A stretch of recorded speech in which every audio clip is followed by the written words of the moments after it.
The mahogany-paneled conference room felt smaller than usual, filled with the suffocating presence of my entire family. They were all there. My 3 older siblings dressed in their calculated versions of morning attire, my parents in matching black, and various aunts and uncles who hadn't bothered to visit grandfather when he was alive but somehow found time to attend his will reading. "I still can't believe he's gone," my sister Victoria dabbed at dry eyes with a monogrammed handkerchief. She'd already posted 3 Instagram stories about her grief, carefully filtered to highlight her designer black dress. I sat quietly in the corner, wearing a simple black suit that none of them recognized as bespoke Italian. To them I was just Sophie, the youngest, the quiet one, the disappointment who'd never lived up to the Marshall family name. "Nothing to say as usual, Sophie?" my brother Alexander smirked. "Though I suppose there's not much to contribute when you've spent the last 5 years as what? A secretary?" If he only knew that the secretary position they mocked was actually a cover. That while they were busy spending grandfather's money, I was actually running his entire empire from behind the scenes. "Let her be." My oldest brother James waved his hand dismissively. "We all know why we're here. Grandfather's company needs proper leadership now. Someone who understands business." I bit back a smile, thinking of the merger I'd orchestrated just last week, adding another $1 billion to the company's value. The same merger they'd read about in the Financial Times but hadn't bothered to connect to their unsuccessful sister. My mother touched up her lipstick, ever camera ready. At least Sophie had the decency to work at the company even if it was just filing papers. "More than I can say for the rest of you." The irony of her attempted defense made my chest tight. For 5 years, I'd maintained the illusion they all so readily believed. The quiet daughter who'd taken a minor position at Marshall Industries after college. They never questioned why grandfather had insisted I attend every family dinner, never wondered why his health improved dramatically after I started working for him, never noticed that the company's value had tripled under his supposedly solo leadership. The door opened and Arthur Wells, grandfather's personal lawyer for 40 years, walked in. He carried a single leather portfolio and wore the same inscrutable expression I'd seen him maintain through countless board meetings. "Good morning," he said, taking his seat at the head of the table. "We're here to read the last will and testament of Theodore Marshall." Victoria straightened in her chair. "We understand the company's shares will need to be distributed carefully. As the oldest daughter." "All in due time, Ms. Marshall," Arthur cut her off smoothly. He caught my eye briefly and I saw the faintest hint of a smile. My phone buzzed silently in my pocket. A message from our Tokyo office about the Asian market opening. I'd have to deal with that later, after my family discovered exactly who had been steering the Marshall ship all along. "Before we begin," Arthur continued, "Mr. Marshall recorded a video message to be played at this reading." The flat screen on the wall came to life, and there was grandfather, looking as commanding as ever in his favorite leather chair in his study. I'd been sitting across from him when he recorded this, just 3 months ago, both of us knowing his time was growing short. "My dear family," he began, his voice strong despite his illness. "If you're watching this, I've finally lost my battle with time. But I'm not worried about the future of Marshall Industries. Not anymore." Victoria preened, clearly expecting what was coming. James and Alexander exchanged knowing looks. 5 years ago I made the best decision of my career. I chose my successor. Someone who showed not just business acumen, but true understanding of what it means to lead. Someone who was willing to work silently, learn every aspect of the company from the ground up, and put the business before their own ego. My siblings were leaning forward now, each probably imagining themselves as the chosen one. "While you've all been attending charity galas and spending your trust funds, this person has been working 18-hour days, learning every division, earning the respect of our board and employees. They've been CEO in all but name since my cancer diagnosis, though we kept that quiet for strategic reasons." The room had gone very still. I could feel the shift in energy as they started to realize this wasn't going the way they'd expected. "Sophie," grandfather said, and suddenly every head snapped toward me. "Take care of my life's work. You've more than proven yourself." The video ended, leaving the room in stunned silence. I straightened my shoulders, finally allowing myself to sit the way I did in board meetings, with quiet, assured authority.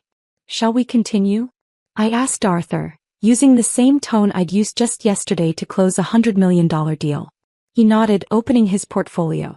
The reading of Theodore Marshall's will shall now commence. The dominoes were set. Time to watch them fall. This is ridiculous, Alexander burst out, his face flushing red. Sophie? She's just a glorified assistant. Arthur pulled out a stack of documents, his expression remaining professionally neutral.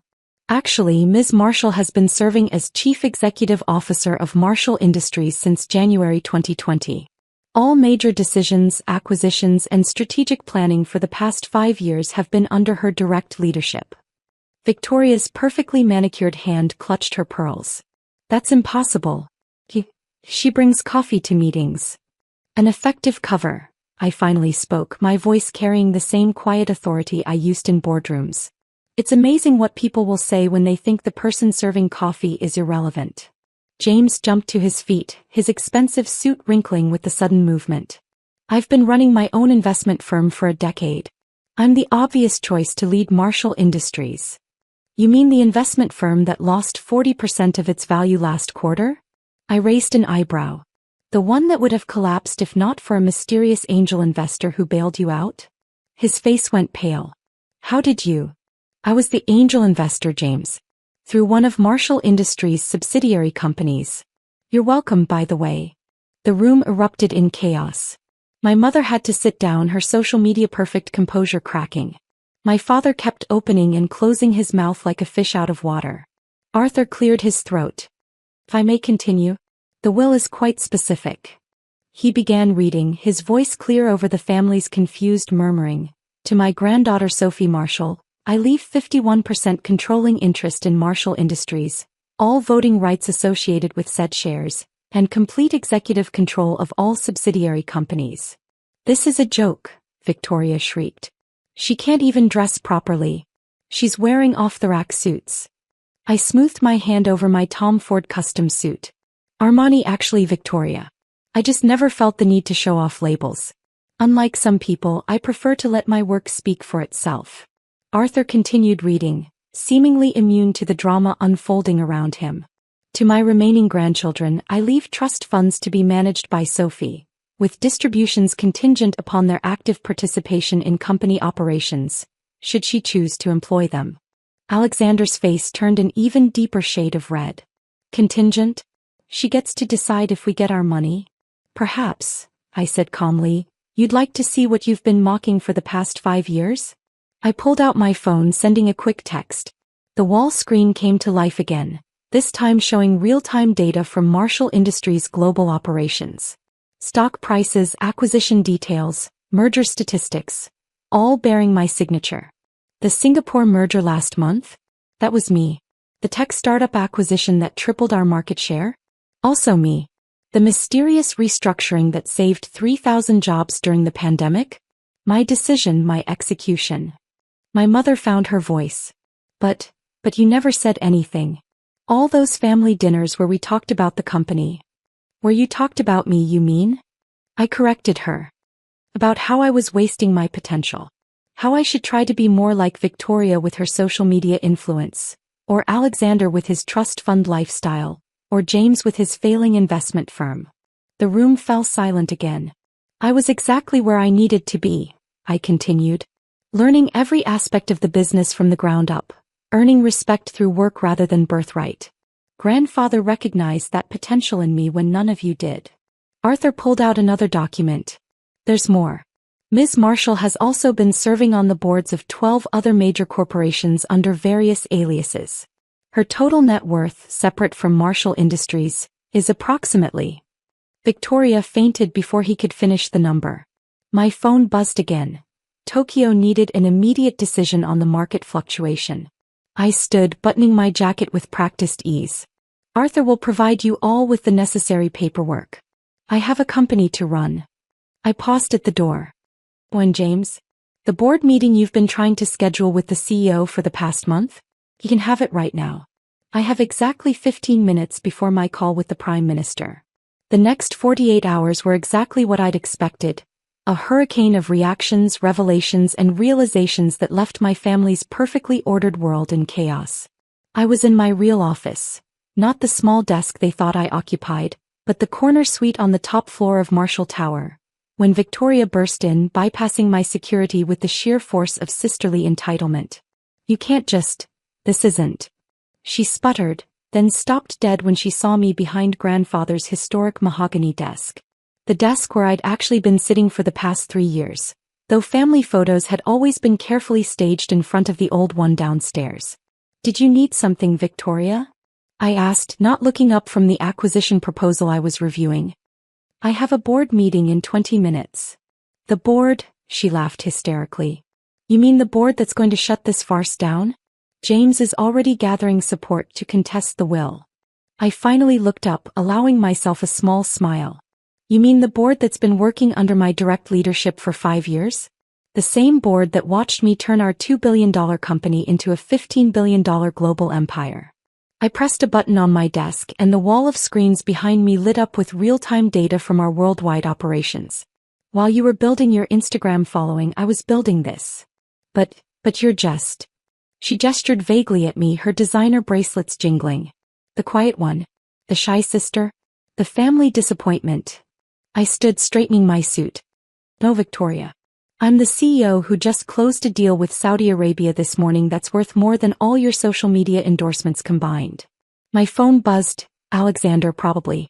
He'd been calling non-stop since discovering that his favorite nightclub was actually owned by one of our shell companies. My company now. Mrs. Chin from the Asian Market Division is here, my assistant announced through the intercom. Send her in, I replied, then turned to Victoria. You can stay if you'd like. See what your little sister actually does all day. Mrs. Chin entered, bowing slightly. Ms. Marshall, the numbers from Singapore. For the next 15 minutes, Victoria sat in stunned silence as I navigated complex international trade agreements, made multi-million-dollar decisions, and spoke fluent Mandarin with our Asian partners. Her expression shifted from disbelief to shock to something that looked almost like respect. After Mrs. Chin left, Victoria seemed to find her voice again. Does Mother know about all of this? Mother is currently trying to explain to her social circle why she never mentioned her youngest daughter was named Forbes' most powerful woman in business last year. I smiled. Though in her defense, the article used one of my aliases. The intercom buzzed again. Mr. Marshall is here to see you. Which one? I asked, though I already knew. Your father. I nodded. Send him in. Father walked in like a man entering a stranger's house. Tentative, unsure, his usual confidence nowhere to be seen. His eyes darted around the office, taking in the awards on the walls, all carefully hidden during family visits. The clear signs that I'd been running the company from this room for years. The London office called, he said quietly. Apparently they need your approval for something. They said you're the only one who understands the full scope of the European expansion. The Cambridge project, I nodded. I'll handle it after my board meeting. Cambridge. Victoria perked up. But that's a multi-billion-dollar development. The news has been talking about it for months. Yes, I know. I designed it. Father sank into a chair. All those times we tried to set you up with suitable business partners. I was usually already their boss, I finished for him. Though watching them try to mansplain my own company's strategies to me was rather amusing. The intercom buzzed once more. The board is ready for you, Ms. Marshall. I stood gathering my files. You're both welcome to attend. See what the quiet one really does. The boardroom fell silent as I entered. These men and women, some of the most powerful people in global business, stood respectfully. They'd learned long ago that my quiet demeanor masked a steel core and brilliant mind. The numbers from Asia are exceptional, I began, taking my place at the head of the table. Though I expect nothing less from the team that helped us weather the pandemic without a single layoff. I could see Victoria and Father in the back, watching as I commanded the room with the same quiet authority I'd inherited from grandfather. The same authority they'd dismissed as weakness all these years. 3 hours later, after securing unanimous approval for our European expansion and setting new growth targets for the next quarter, I finally had a moment to check my messages. Mother, darling, I had no idea. The ladies' auxiliary is absolutely buzzing. When can you speak at our next luncheon? James, we need to talk. My firm's major clients are asking about you. Alexander, about that nightclub ownership, Can we discuss terms? And one from grandfather's old friend, the Prime Minister. Ted would be proud. You've exceeded even his highest hopes. I looked out over the city skyline from my office window. Somewhere out there, my family was still reeling, still adjusting to the reality that their quiet little Sophie had been silently building an empire while they were busy underestimating her. My assistant knocked gently. Ms. Marshall? The news channels are all requesting interviews. They're calling it the Silent Story. I smiled. Tell them I'm too busy running a company to discuss how I run the company. After all, I hadn't built this empire by talking about it. I'd built it by quietly, persistently, brilliantly doing the work while everyone else was making noise. Sometimes silence isn't weakness. Sometimes it's just the sound of someone focusing on what really matters. And sometimes the quiet ones aren't quiet because they have nothing to say. They're quiet because they're too busy changing the world to brag about changing the world.